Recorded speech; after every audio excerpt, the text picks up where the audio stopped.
The acting director of the Secret Service says the agency will reorganize and reimagine its culture and operations after two failed assassination attempts against then-candidate Donald Trump earlier this year. Rowe acknowledged the agency's failures while testifying Thursday before the House task force investigating those assassination attempts. The panel is set to release its findings in a report later this month. The hearing took a left turn, though, when Republican Congressman Pat Fallon of Texas accused Rowe of endangering President Biden and Vice President Kamala Harris during a September 11th commemoration in New York City. The exchange turned into a shouting match as Fallon claimed Rowe was more interested in a photo op. You have to listen to this to believe it. I'm asking you, Congressman, were you the special agent in charge? To show respect for a Secret Service member that died on 9/11. Oh, that you're trying to be. Do not invoke 9/11 for political purposes. Oh, I'm not. I'm invoking this. You are, sir. Gentlemen, you are out of order. CBS News Homeland Security and Justice reporter Nicole Sganga has more from Washington.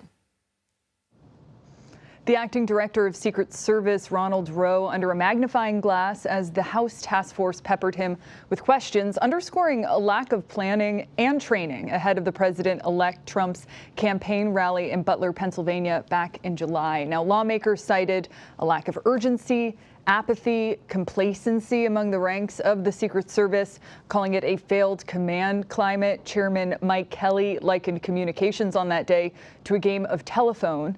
It's been 145 days since that first assassination attempt. Among the questions that still remain unanswered: why did Secret Service make no plans to secure the AGR building, where the gunman positioned himself on the roof, firing off 8 rounds? Rowe said not only does he not have an answer to that question, he's not been able to find a single written communication in the days leading up to the rally about what exactly the plan was. He called that the biggest shortfalling of July 13th. Another question, accountability. It remains unclear if the acting Secret Service director will move to terminate any agents, but he conceded this pace of this process, it really frustrates him. Now, Rowe did emphasize the need to reshape agency culture and tap into new technology, possibly partnering with the Defense Department. And this was new. We learned today that Secret Service is now using autonomous robot dogs to scan the seawall of the president-elect's Mar-a-Lago residence. Other lawmakers during this hearing pointing out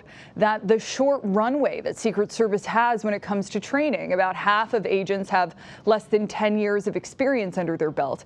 Now, as for that report that's due to come out, the task force panel, it's made up of 7 Republicans, 6 Democrats, and it's expected to submit those findings in the coming weeks. Their due date for that report is December 13th. I'll send it back to you. Nicole Sganga, thank you.